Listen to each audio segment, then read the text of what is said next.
President Ebrahim Raisi সহ তার সফর সঙ্গীরা সবাই।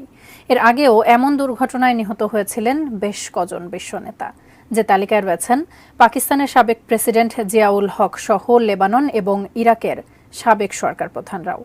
রাইসির করুণ মৃত্যুর পর বিভিন্ন আন্তর্জাতিক গণমাধ্যম এ নিয়ে প্রতিবেদন প্রকাশ করেছে। এদিকে মর্মান্তিক এই মৃত্যুতে গভীর শোক প্রকাশ করেছেন বিশ্বের বিভিন্ন দেশের সরকার এবং রাষ্ট্রপ্রধানরা।